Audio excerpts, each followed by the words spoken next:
یہ لکھا ہے امام حسن بصری رحمت اللہ تعالی علیہ، اب فجر کی نماز ادا فرما کے مسجد سے باہر نکل رہے تھے. آپ وہ مسجد سے باہر نکل رہے تھے اور ایک نوجوان بھاگتا ہوا حضرت مسجد کی طرف آ رہا تھا فجر کی جماعت میں شامل ہونے کے لیے.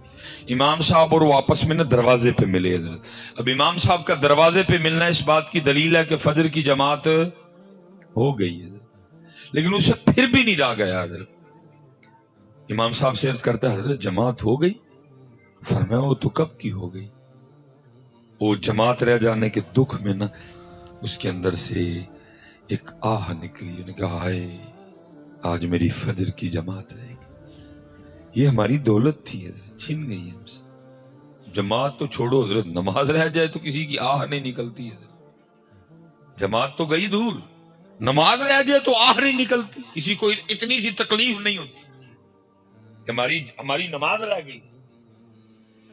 اللہ حضرت جی کتابوں میں لکھا ہے کہ اس دور میں اگر کسی کی نماز جماعت رہ جاتی 3 دن تک لوگ اس کے پاس افسوس کرنے آیا کرتے تھے تیری جماعت رہ گئی ہے.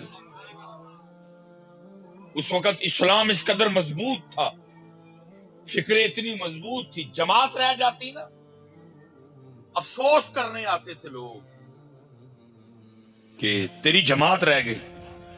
نماز رہ جانے کا تو سوال نہیں اٹھتا تھا، لیکن ادھر تو نماز رہ جائے تو کوئی بات ہی نہیں. اتنی بڑی مسجدیں ہیں خالی ہے. ہم نے کہا جماعت تو ہو گئی. وہ اس کے اندر سے نا آہ نکل کے تھا ہائے میری فجر کی جماعت رہ گئی. امام صاحب نے کہا اتنا دکھ ہے تجھے جماعت کے رہ جانے کا؟ اس نے کہا حضرت اہمی تو آہ نہیں نہ نکلی. فرمایا میں نے جماعت سے پڑھی ہے، تکبیر اولیٰ کے ساتھ پڑھی ہے، امام صاحب کے پیچھے کھڑے ہو کے پڑھی ہے. تو مجھ سے ایک سودا کر لے. اس نے عرض کی حضور وہ کیا؟ فرمایا میں اپنی جماعت کا ثواب تجھے دیتا ہوں، تو اپنی آہ مجھے دے دے. اس نے کہا حضرت ہو سکتا ہے؟ فرمایا. نے کہا حضرت میں تیار ہوں. فرمایا میں نے اپنی جماعت کا ثواب تجھے دیا. اور کرتا ہے حضرت میں نے اپنی آہ آپ کو دی ہے. وہ اندر چلا گیا نماز پڑھنے، امام صاحب گھر چلے گئے. سارا دن گزرا. جب رات کو وہ سویا نا تو خواب میں کیا دیکھتا ہے، کوئی اعلان کرنے والا اعلان کر رہا ہے اوے بندیا یہ کیا کیا، اتنا گھاٹے کا سودا کر لیا. وہ جو جماعت رہ جانے کے دکھ میں تیرے اندر سے آہ نکلی تھی نا وہ تیرے اللہ کو اتنی پسند آئی کہ تجھے 200 رکعتیں ادا کرنے کا ثواب دیا ہے. تجھے 200 رکعتیں ادا کرنے کا، ساتھ ہی آنکھ کھل گئی ہے. اب ہو کچھ نہیں سکتا تھا، اب ہو کچھ نہیں سکتا تھا. اس نے کہا چلو رات تو گزارو، صبح امام صاحب سے بات کرتا ہوں. صبح گیا، نماز ادھر ہی پڑھی. نماز پڑھ کے امام صاحب کی خدمت میں حاضر. السلام علیکم. وعلیکم. حضرت پہچانا؟ فرمایا ہاں تو کل والا ہے جسے سودا ہوا تھا. اور کہتا حضور اسی سلسلے میں حاضر ہوں، سودا کینسل کروانا ہے، آپ اپنی جماعت کا ثواب واپس لے لیں، مجھے میری آہ دے دے.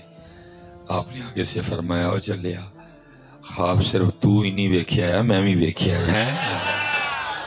کھو گئے یہ چیزیں ہم سے کھو گئی ہیں، یہ ہماری آہ کہیں کھو گئی ہے. اب تو دنیا داری کا غلبہ ہے. ادھر نقصان ہو تو آہیں نکلتی ہیں، ادھر نقصان ہو تو آہ نکلتی ہے. داڑھی اگر نہیں تو یہ نہیں کہ ان میں سے کوئی غلطی ماننے کو تیار ہے کہ میں نے داڑھی نہیں رکھی تو میں غلطی بھی ہوں. آگے سے ہمیں دلیلیں دیتے ہیں نہیں داڑھی میں اسلام، اسلام میں داڑھی. جی نواں مفتی جم پیا 2023 بھائی. وہ پنجابی میں کہیں گے اتو چور اتو چتر. یہ نہیں کہ یہ اپنی غلطی مانیں گے حضرت ہم غلطی پہ ہیں. سنت مصطفیٰ ہے، تمام انبیاء کی داڑھی شریف، تمام صحابہ کی داڑھی شریف، تمام اولیاء اللہ کی داڑھی شریف ہیں. یہ نہیں کہ یہ غلطی مانیں گے تو کہ نہیں داڑھی میں اسلام، اسلام میں داڑھی. دکھ ہی نہیں کسی کو. میں اسی پہ حضرت بات ختم کرتا ہوں. داڑھی شریف کے لیے میرے بزرگ ایک بڑی سونی بات کہا کرتے تھے. آپ فرمایا کرتے تھے اوے بیلیا ایک ککھ رکھ لے. بیلیا ککھ. کسی نے عرض کی آگے سے حضرت کی ہوئے گا ککھ رکھنا؟ فرمایا پھر اس دن تیرا بھی ککھ رہ جائے گا.